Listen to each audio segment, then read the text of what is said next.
Hi guys, welcome to our channel Imperfect Tales. So we have come up with this segment on our channel which is the Imperfect Talks, and the aim of Imperfect Talks is to have open-ended discussions about anything and everything. So we hope you like it, and if you do so please subscribe to our channel. तो आज का जो हमारा panel discussion है वो होने वाला है मृत्यु देवी महाकाली के ऊपर, which is are upcoming documentary.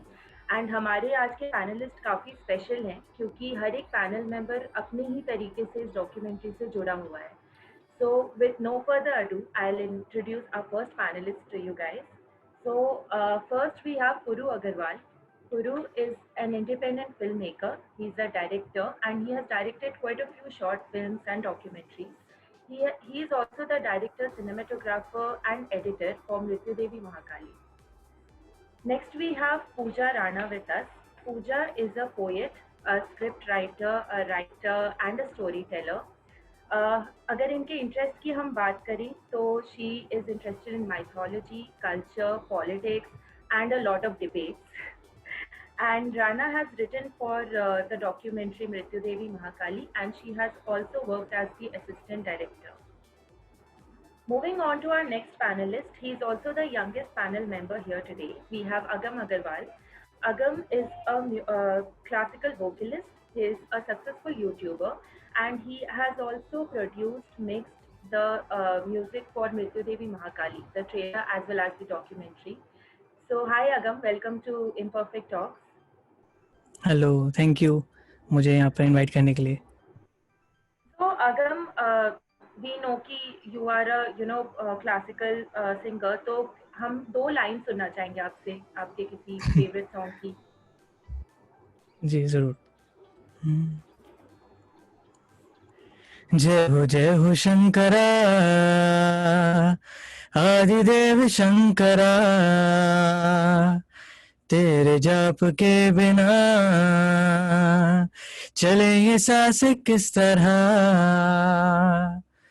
मेरा कर्म तू ही जाने, क्या बुरा है क्या भला, तेरे रास्ते पे मैं तो आँख मूंद के चला। तेरे नाम की जोत ने सारा हर लिया तमस मेरा। नमो नमो जी शंकरा, भोलेनाथ शंकरा, हे त्रिलोकनाथ शंभु, हे शिवाय शंकरा। नमो नमो जी शंकरा, भोलेनाथ शंकरा, रुद्रदेव हे Maheshwara. Thank you. That was absolutely brilliant. Thank you so much. So moving on to our next panelist, we have Srishti with us, Srishti Gupta. Srishti is a literature graduate. She has also been part of the theatre group in her college and has performed in many Nukkad Natak. Srishti के interest की बात की जाए तो she is interested in literature, language, culture and politics, and she has also given the subtitles for Mrityu Devi Mahakali. Welcome to Imperfect Talk, Srishti. And last but not the least, we have Ayushi Kaul with us today. Ayushi is a research scholar of theatre and performance studies at School of Arts and Aesthetics, JNU. Welcome to our panel, Ayushi.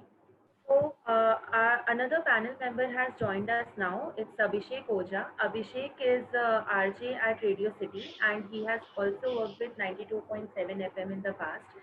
Abhishek is a voiceover and dubbing artist, and he has also given the voice for Mrityu Devi Mahakali. Hi Abhishek, welcome to the show. Hi everyone, कैसे हैं आप सभी लोग? So मेरा question है अभिषेक आपसे कि जब आपने पहली बार ट्रेलर देखा था मृत्यु देवी महाकाली का, so what was your first reaction to the trailer? ऐसा था कि हम लोग रेडियो से तो काफी टाइम से जुड़े हैं, कई चीजें जैसे आवाजों के साथ खेलना हमारी वही दुनिया है। तो ये जब ट्रेलर देखा था तो ट्रेलर देखते सबसे पहले मुझे ये लगा था कि मैं बहुत पहले सोचा करता था कि यार कुछ ऐसा ना, यार कुछ ना ऐसे डॉक्यूमेंट्री में, वीडियो में मुझे कुछ बहुत अच्छा करना है यार, कभी तो इसमें कुछ करना है। मतलब केवल रेडियो पे यार कब तक सुबह 7 से 11, तो ये वाला फील था कि, और जब शुरू से पहले भी इसके लिए बात हो रही थी, सारी चीजें थी, तो इससे भी जब जुड़े थे तब सच बता रहा हूँ कि मैंने भी उम्मीद नहीं की थी कि इतना कमाल का कुछ निकल के आने वाला है। बाकी जब वो ट्रेलर देखा ना तो मुझे ऐसा लग रहा था कि यार मैंने किसी हॉलीवुड फिल्म में काम किया है क्या। तो मुझे बहुत बहुत जबरदस्त लगा ट्रेलर, और मैं खुद ईगरली बहुत वेट कर रहा हूँ कि हमारी जो डॉक्यूमेंट्री है सामने आए और मैं भी अपने आप को सुनूं, और मुझे लगा कि यार वाकई मजा आ गया। बिल्कुल बिल्कुल, दैट्स वेरी नाइस। सृष्टि, मेरा आपसे भी यही क्वेश्चन है कि जब आपने पहली बार ट्रेलर देखा था मृत्यु देवी महाकाली का, तो आपका ट्रेलर के तरफ क्या रिएक्शन था? I was intrigued because Kali Puja in predominantly North Indian cultures is not as common. It is there, like a lot of North Indian cultures, and of course it's not a monolith. But you know, Kali के चारों तरफ इतना taboo है generally that for us, for a city to celebrate, to collect, to mobilize and celebrate the goddess of death itself is very intriguing.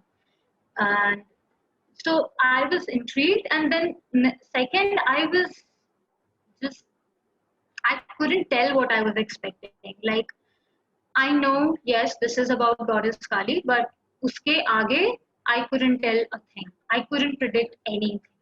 I think then that's a win-win for us if you couldn't predict what it is, because yeah, that's what we look for.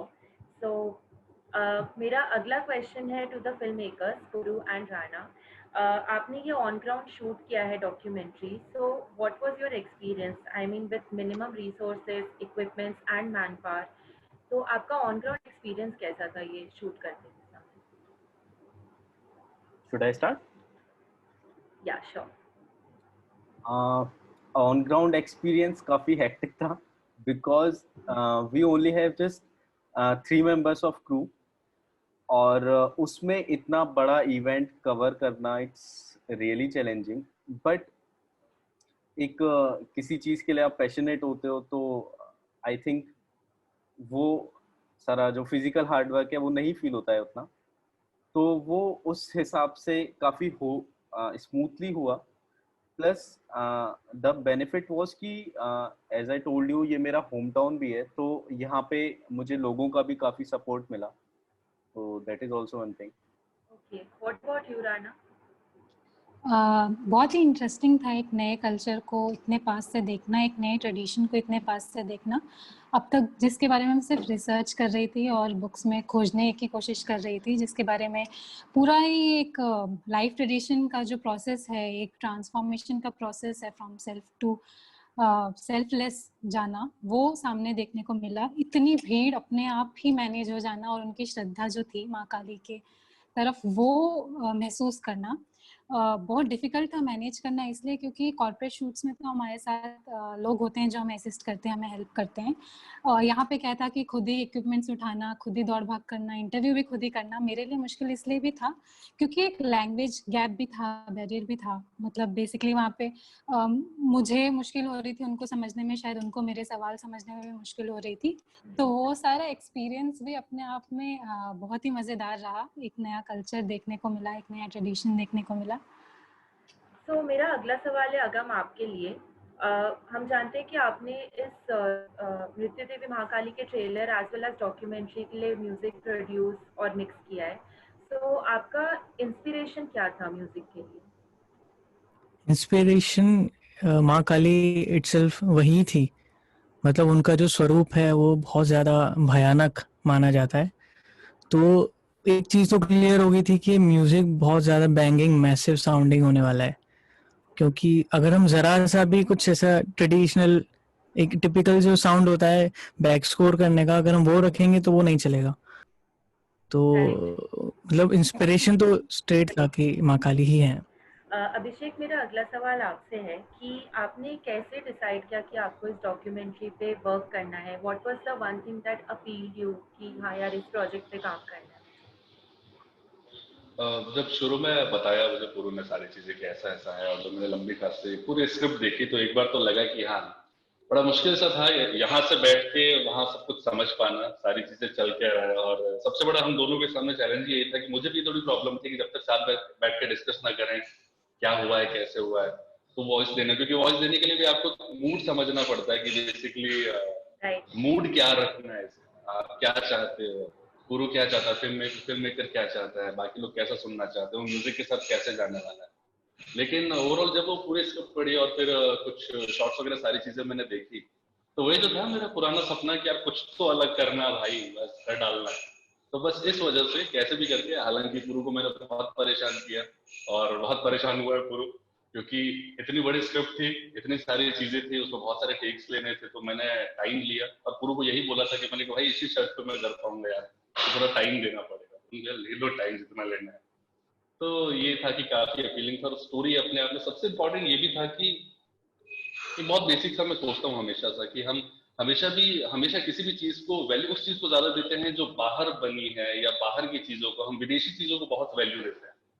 जबकि एक हमेशा मेरे दिमाग में रहता है कि हमारे इंडिया में अपने आप इतनी चीजें हैं कि शायद सातों जन्म लग जाए, इंडिया की सारी चीजें नहीं घूम सकते, उनके बारे में नहीं जान सकते।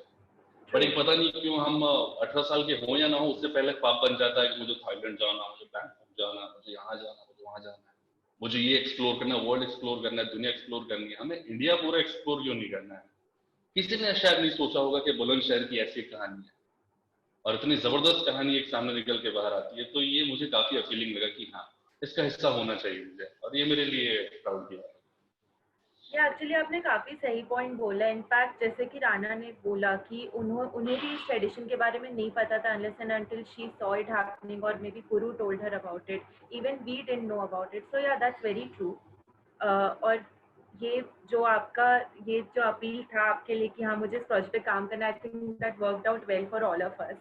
सो या क्योंकि हम बात कर रहे हैं जैसे बुलंदशहर का ये ट्रेडिशन है, मेरा नेक्स्ट क्वेश्चन आयुषी आपसे है, क्योंकि आप इस बारे में पढ़ाई भी कर रहे हैं, आप रिसर्च करते हैं डिफरेंट ट्रेडिशंस पे। तो हम जानना चाहेंगे कि इंडिया में और कहाँ ऐसे ट्रेडिशंस या परफॉर्मेंसेस होती हैं?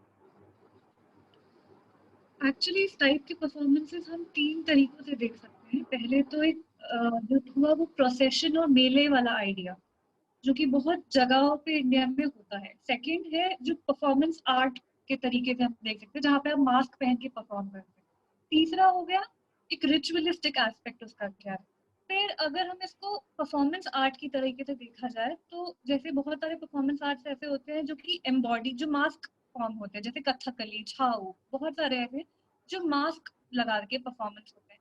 बट इनमें यह होता है कि ये एम्बॉडीमेंट होते हैं, ये एक थोड़े टाइम के लिए जो परफॉर्मर होता है वो पहनता है और एम्बॉडी करता है किसी भी रूप को। जैसे मान लीजिए कथकली में रावण बन रहा है, राम बन रहा है, सीता बन रहा है, वो एक स्पेसिफिक टाइम के लिए होता है, वो पहनते हैं, परफॉर्म करते हैं और वो उतर जाता है।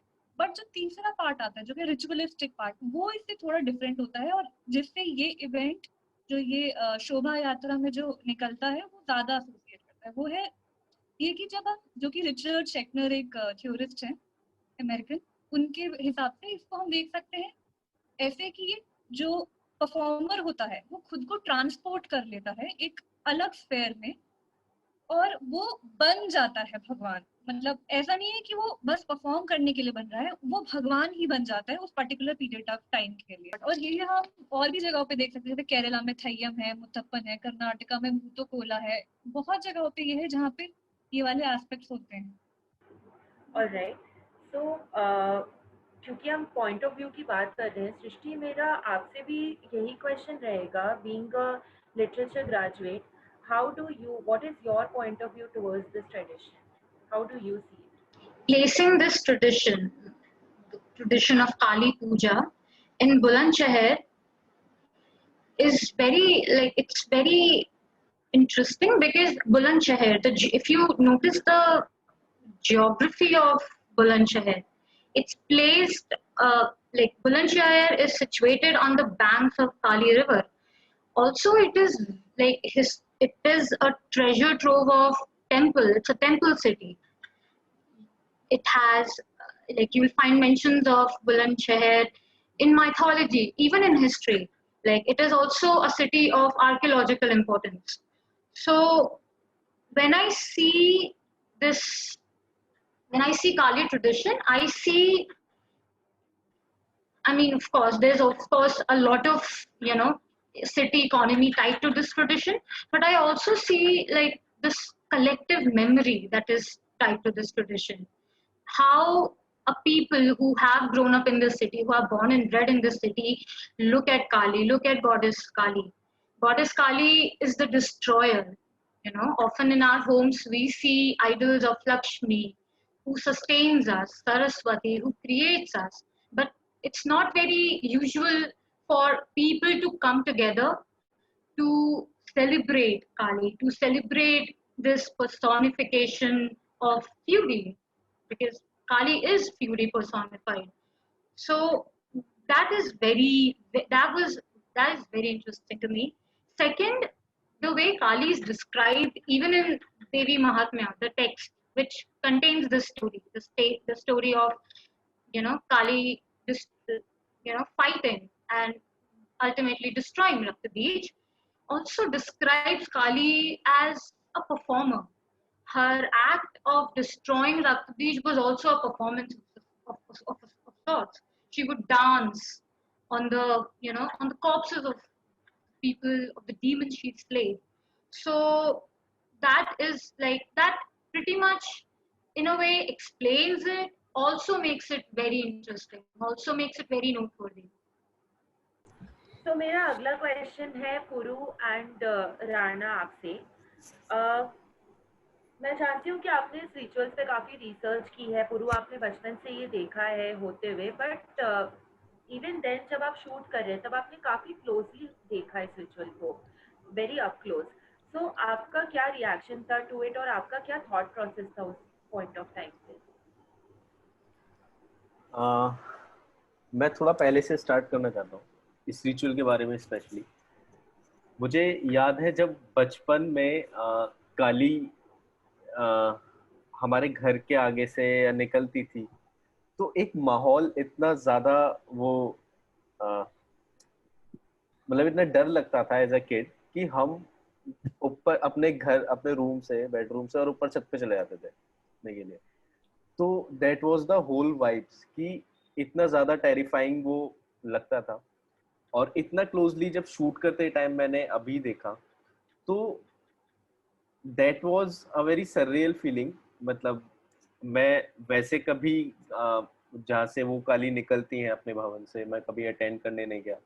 इनफैक्ट आई वुड से कि इतना ज्यादा भीड़ रहता है और ये अपने आप में बहुत मैजिकल भी है कि इतना ज्यादा क्राउड होने के बाद भी काली अपने आप रास्ता अपना बनाती हुई चली जाती है। मतलब ना उसको कोई ऑब्स्टेकल आती, ना कोई भी प्रॉब्लम क्रिएट होती है किसी भी तरीके से, और सब चीज अपने आप मैनेज हो जाती है। तो वो बहुत ब्यूटीफुल है।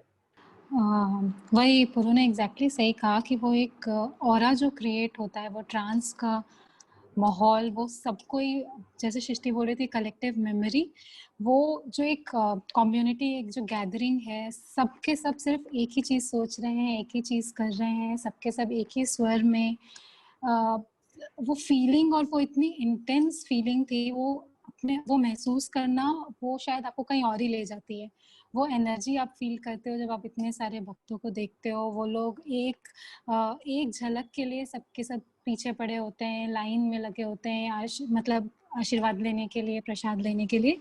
तो वो एक्सपीरियंस एक्चुअली ट्रांस में ले जाता है आपको, और बहुत ही डिफरेंट, बहुत ही अमेजिंग एक्सपीरियंस है।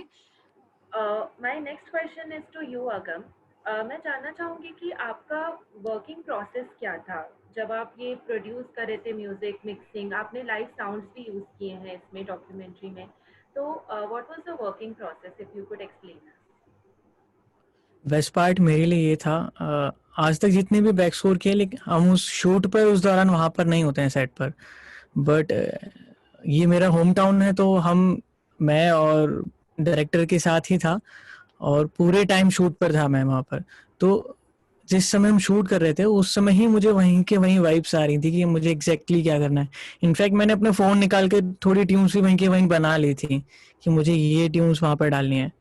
तो 50% म्यूजिक बिना बने ही बन चुका था ऑलरेडी दिमाग में।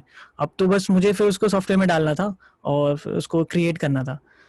और लाइव साउंड का यह है कि काली शोभा यात्रा है ना, उसमें 80% साउंड ही है। आप देखेंगे तो ऐसा लगेगा कि हर चीज साउंड से रिलेटेड है। वहाँ पर जो म्यूजिक सिस्टम बज रहा है उसमें आरती बजती रहती है सुबह शाम, और ढोल बजते हैं, ताशे बजते हैं, वो बहुत ज्यादा लाउड होता है, तो बहुत ज्यादा बैंगिंग होता है। तो सारी इंस्पिरेशन वही है। एक हो गया हमारा रामलीला। रामलीला पूरा एक वहां पर लाइव बैक स्कोर चलता रहता है, वो वहां पर गाते रहते हैं जो भी सीन चल रहा होता है स्टेज पर। और मैं गाने भी बनाता हूँ, तो भजन ही बनाता हूँ, और भजन में भी इन जो इंटेंस मंत्र होते हैं वो बनाता हूँ। तो उससे बहुत ज्यादा इंस्पिरेशन मिली कि मुझे म्यूजिक किस तरीके से रखना है। तो या एक तरीके से सब कुछ मैसिवली और इजी गोइंग हो गया था। That's बिल्कुल। really nice. तो मेरा अगला क्वेश्चन आयुषी आपसे है। जैसा कि हम जानते हैं कि इस पर्टिकुलर ट्रेडिशन या परफॉर्मेंस के ऊपर ज़्यादा एकेडमिक रिसर्च या वर्क नहीं किया गया है, so why do you think that is, and how do you think कि इसको हम मेन स्ट्रीम परफॉर्मेंस स्टडीज में इनकॉर्पोरेट कर सकते हैं? तो ऐसा है कि अभी तक शायद इसीलिए नहीं आ पाया है मेन स्ट्रीम, एज इन मुझे लगता है ऑलरेडी मेन स्ट्रीम में है, क्योंकि वहाँ की पूरी कम्युनिटीज फेस्टिवल से एसोसिएटेड है। तो हम ये नहीं कह सकते कि वो मेन स्ट्रीम में नहीं है, क्योंकि कितना भी इवेंट हो, वहाँ की कम्युनिटी अगर पार्टिसिपेशन होती है तो वो मेन स्ट्रीम ऑटोमेटिकली हो जाता है। तो ऐसा हम ये नहीं कह सकते कि मेन स्ट्रीम है नहीं, ये है। बट बाहर के लोगों का अटेंशन इसके ऊपर शायद इस वजह से नहीं, क्योंकि बहुत ज्यादा रीजन सेंट्रिक है और अभी तक कमर्शियलाइज इतने हद तक नहीं हुआ है। जब तक स्टेट इसमें पूरा इन्वेस्टमेंट नहीं करेगा, जैसे कुल्लू दशहरा में होता है, जो पूरा हिमाचल गवर्नमेंट ही उसे फंड करती है, जब तक स्टेट इसको फंड नहीं करेगा, वैसे उस तरीके से बड़ा नहीं करेगा, तब तक शायद ये इतना ज्यादा इसको पुश ना मिले, या फिर कोई बाहर का बाहर के इंसान को एक्नॉलेजमेंट ही नहीं है कि यहाँ पे ऐसा कुछ होता है। तो शायद से हम इस फिल्म के जरिए ऐसे लोगों तक पहुंच पाए जिन्हें पता चले कि ऐसा भी कुछ होता है। तो ये एक अच्छी चीज है कि ये फिल्म ऐसी निकल कर आई है, जो ऐसे छोटे छोटे ट्रेडिशंस को बड़ा बनाने में, बड़ा दिखाने में, एटलीस्ट लोगों को बताने में काम कर सकती है। पुरु, मेरा अगला क्वेश्चन आपसे ये है कि जैसा हमने स्टार्टिंग में डिस्कस किया कि आपने काफ़ी minimum equipments, minimum man power के साथ ये डॉक्यूमेंट्री शूट की है। It was possible because I would say of the team only, क्योंकि सब लोग कहीं ना कहीं क्रिएटिव इंक्लाइंड थे इस प्रोजेक्ट को बनाने के लिए, और सब लोगों के स्किल सेट पे मुझे कॉन्फिडेंस था एक्चुअली। तो मुझे पता था कि मैं पुल ऑफ कर लूंगा इसको anyhow, because advantage with me is कि I do cinematography, I do editing as well, और as Agam, I know him, he can do all the music, और पूजा सारा राइटिंग सेक्शन इसका संभाल सकती है। We have also Rahil Kamal, who is not here, so he has been an assistant DOP in the shoot. So overall idea था कि हाँ I can do that, because उससे पहले भी मैंने काम कर रखा था। We always वेट फॉर कि हमारे पास इतने रिसोर्सेज होने चाहिए, then only we can achieve something, but of course अब रिसोर्सेज नहीं है तो you have to do something, right? तो आई थिंक ये एक मेरे लिए सबसे बेस्ट चीज भी थी, बिकॉज मैं बहुत ज्यादा कंस्ट्रेंट नहीं था, बहुत बड़े बजट की वजह से उसके साथ बहुत सारी कंस्ट्रेंट्स भी आती हैं। अभी आपको इस चीज ने लेकिन क्या ऐसा कुछ मन में थॉट आया कि क्योंकि कम बजट है तो क्वालिटी के साथ कॉम्प्रोमाइज ना हो जाए डॉक्यूमेंट्री? नहीं ऐसा नहीं आया, बिकॉज स्टार्टिंग से मुझे पता था कि मैं क्या क्वालिटी अचीव कर सकता हूँ। As I told you, being a cinematographer, I know how well I can use my equipments, और बाकी जो मेरे पास रिसोर्सेज हैं, मतलब जो मेरी एक्सपेक्टेशन थी वो मेरी सेट थी, और उसको कहीं ना कहीं मैचअप करा। एज अ फिल्म मेकर ये बहुत ही बड़ी बात होती है, अगर जो भी आपका स्क्रिप्ट है उसको अगर आप 90% भी अचीव कर पा रहे हो। बट आई थिंक क्योंकि मैंने उस हिसाब से ही अपनी एक्सपेक्टेशन रखी थी, with knowing all the resources that I got, तो ये माइंड में कभी थॉट नहीं आया कि कुछ मिस होगा या नई बजट होने की वजह से कुछ प्रॉब्लम होगी। And I have all the confidence in my team. मुझे याद है कितना स्पॉन्टेनियस डिसीजन था ये हमारा, मेरा पुरु अगम का, कि हम 2 साल से वेट कर रहे थे इसको शूट करने के लिए, टाइम नहीं था, सब एक साथ नहीं थे, कि करते हैं क्या, चलते हैं क्या। बहुत स्पॉन्टेनियस था कि कुछ टाइम मिल गया था 1 हफ्ते 10 दिन का हमें कि हम सब एक साथ जा पाते। राहिल को कॉल किया कि बोला कि आ जाओ इक्विपमेंट्स लेके, उसने बोला हाँ हाँ आता हूँ, कहाँ आना है कब आना है, मतलब इतना स्पॉन्टेनियस था। फिर तो वही बहुत, ये प्रोजेक्ट हम लोग खुद भी बहुत अप्स एंड डाउन्स रहे हैं। 1 साल हमें लग गया ये एडिट करने में, समेटने में, इतना बड़ा हो गया था हमारी छोटी सी टीम के लिए। और हम खुद ही, शायद ये सेकंड अटेम्प्ट था एडिट का भी, फर्स्ट ड्राफ्ट हमें खुद ही पसंद नहीं आया था, तो हाइज एंड लोज थे। पर हाँ, कभी भी शक नहीं था कि कॉम्प्रोमाइज़ करेंगे क्वालिटी के साथ। और फ्रेंड्स भी थे, सबको साथ में मिलते चले गए और बस कारवां बनता चला गया। तो क्योंकि हम बजट के बारे में बात कर रहे थे, तो मेरे माइंड में एक और क्वेश्चन था जो मैं सृष्टि से पूछना चाहूँगी कि जैसा कि हमें ट्रेलर से समझ आ रही है, जो पूरी यात्रा निकलती है, इस पे ऑफकोर्स हम कुछ एक्सपेंस होता ही होगा इसके पीछे। So Srishti, how do you think this expense is justified? हम किसी भी ऐसे इवेंट को जिसके साथ इतना सेंटिमेंट जुड़ा हुआ है वहाँ के लोगों का, और जहाँ पे लोग अपना छोटा छोटा डोनेशन देकर अपनी कैपेसिटी के हिसाब से, अपनी श्रद्धा के हिसाब से उस इवेंट को मटेरियलाइज कर पा रहे हैं. An event like this cannot be just looked at from an expense point of view. For example, in my first essay view of when I first looked at the trailer, I also saw how there were झांकियां थी, and उन झांकियों में सिर्फ काली का जिक्र नहीं था. उन झांकियों में वहाँ के लोग शहर के इश्यूज के बारे में बात कर रहे थे, या जरा बहुत छोटे छोटे रीजन सेंट्रिक इश्यूज के बारे में बात कर रहे थे. महंगाई इशू है तो उसके बारे में बात कर रहे थे. तो ये जो इवेंट्स होते हैं, they also act as soap boxes. वो ऐसे, and most importantly publicly own soap boxes. They are not being controlled by some political affiliation. They are owned by the people. They have been conducted by its own people. So that is one thing. Second, मेले का सबसे बड़ा advantage ये होता है, जब भी आप एक मेला ऐसे कंडक्ट करते हैं, दूर दराज से, adjoining villages से, दूर दराज से लोग आते हैं.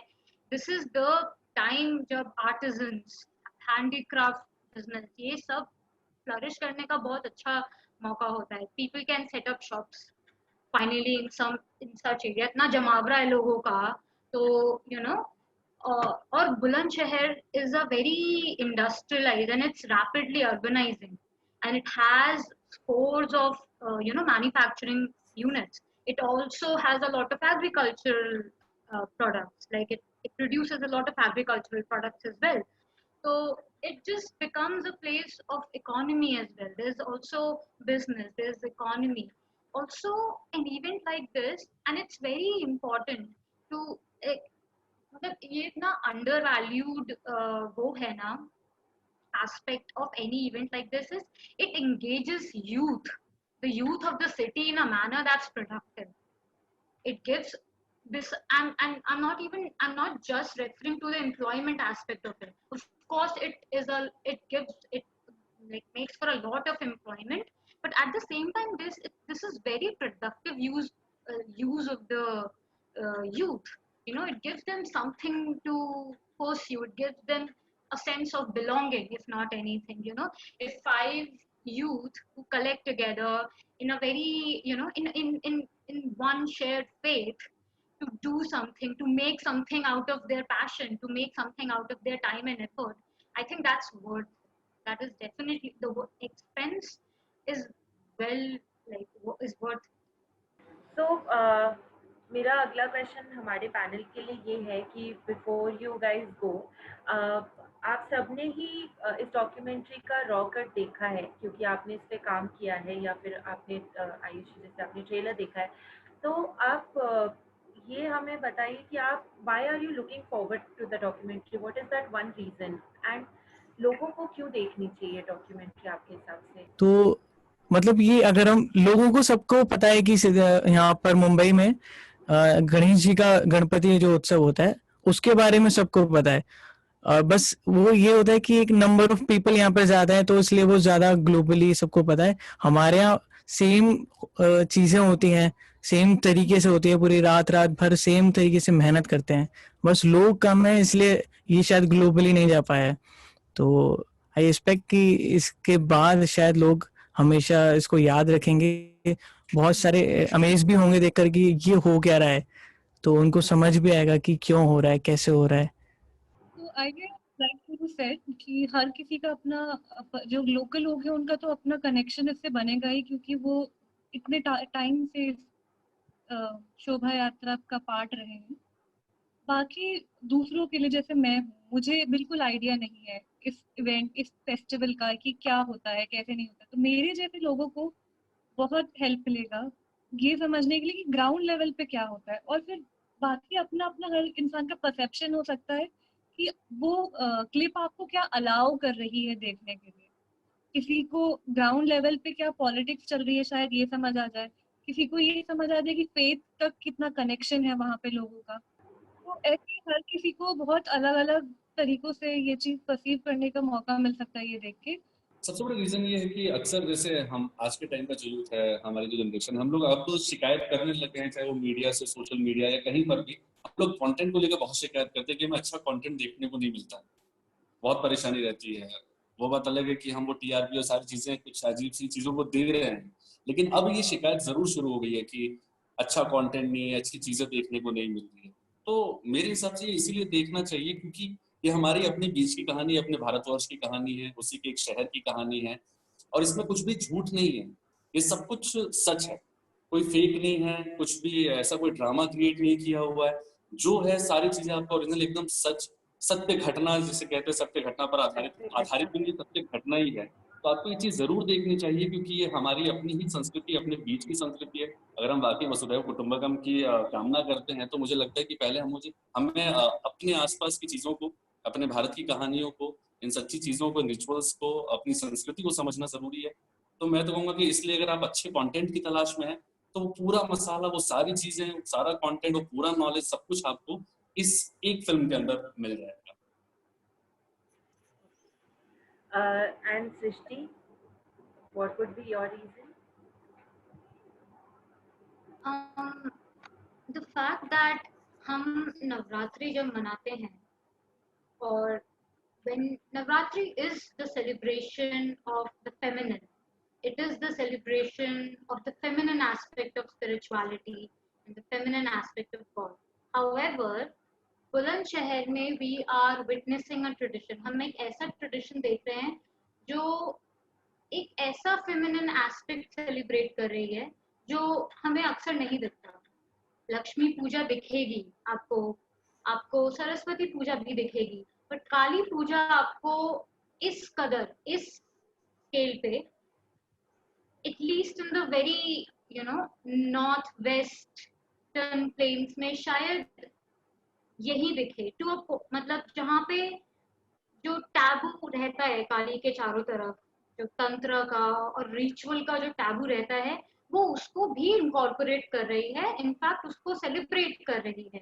तो that is one reason that I think this documentary will throw a light on a lot of things, and I think that is the beauty of how good a documentary is, कि आप इतना पास जाकर भी किसी subject के उसको कितना untouched छोड़ कर आते हो, उसमें कितना कितना न्यूट्रलिटी आप मेंटेन कर सकते हो, उसको कितना रॉ आप छोड़ सकते हो, कितना ऑथेंटिक आप छोड़ सकते हो। तो I think watch the documentary for many purposes, but for a very true, authentic visual storytelling. And of course, stay on for the music. The music is brilliant, and I think it will surprise you. It will surprise you. So, Puru, Rana, as filmmakers, आप क्या मतलब लोग क्यों आपकी documentary देखें? What would be the message from your end? Should I go first? Yes. क्यों देखें, इसका बहुत ही एक स्पेसिफिक आंसर मैं दूंगा, बहुत इंटरेस्टिंग है। आपको इस ट्रेडिशन के बारे में, उसकी हिस्ट्री, उसका प्रेजेंट, और उसका एग्जीक्यूशन, और उससे आसपास उससे कोरिलेटेड भी जो भी जितने एलिमेंट्स हैं वो सब आपको इस डॉक्यूमेंट्री में देखने के लिए मिलेगा। Plus I have a certain confidence in this because इससे पहले जो ये मेरा सबसे पहले इंडिपेंडेंट प्रोजेक्ट है, लाइक इसमें क्रिएटिव कॉल सारी हमारी है और सारा एग्जीक्यूशन इंडिपेंडेंटली हमने करा है, तो I am very confident about that. और जिस मेहनत के साथ पूरी टीम ने, जिस रिसोर्सेज के साथ इसको कंप्लीट किया है, तो I think people should watch it, and trailer देख के भी आपको ये फील होगा कि इट्स वर्थ वॉचिंग। और या दैट्स इट। तो मुझे लगता है कि ये डॉक्यूमेंट्री उनको एक मौका देगी दोबारा एक ये बहुत ही इंटरेस्टिंग कल्चर, एक ट्रेडिशन को बहुत ही क्लोजली जानने का, क्योंकि हमारे लिए भी वो छोटी छोटी कहानियाँ, वो छोटी छोटी ट्रिवियाज और हिस्ट्री इसके हमारे लिए फर्स्टली इतना इंटरेस्टिंग था, हमने इसको शूट करते हुए, बनाते हुए इतना एंजॉय किया, तो मुझे लगता है कि लोगों को देखने में भी ये बहुत मज़ा आएगा। और एक जो कोलैबोरेटिव एफर्ट है, 1 साल की जो मेहनत है, मुझे लगता है वो लोगों को कहीं ना कहीं पसंद आएगी। तो इसलिए मुझे लगता है ट्रेलर देखने के बाद मुझे लगता है लोग ज़रूर इसे देखेंगे। And with that, on that note, we would conclude this panel. I am extremely thankful to all you guys for joining us here today. Really, it has been amazing talking to you guys. And at the end, Abhishek, I would request you कि आप हमारे viewers को हमारे video like, subscribe और share करने के लिए बोले अपने स्टाइल में। तो व्यूअर्स, मैं आपसे कैसे हे गाइस वाले स्टाइल में करूं या नमस्कार करके करूं, जिस तरीके से भी आप करें, आप लोगों से मैं जरूर रिक्वेस्ट करूंगा कि आप लोग जरूर सब्सक्राइब करें, लाइक करें, शेयर करें, क्योंकि जरूरी है, ये बहुत लोगों तक पहुंचना जरूरी है। हमारी बीच की कहानी को आप तक पहुंचना बहुत जरूरी है। और ऐसा है कि केवल लोगों को फॉरवर्ड कर दो, शेयर कर दो, नहीं तो घबराने की बात नहीं, कुछ लोगों तक अच्छी कहानी पहुंचने से रह जाएगी, है ना। तो फटाक से सब्सक्राइब कर लो, लाइक शेयर, ये सब कुछ आपको करना है। कैसे करना है, क्या करना है, इसके लिए बताने की जरूरत नहीं, आप जानते हो, बहुत समझदार हो आप। Thank you.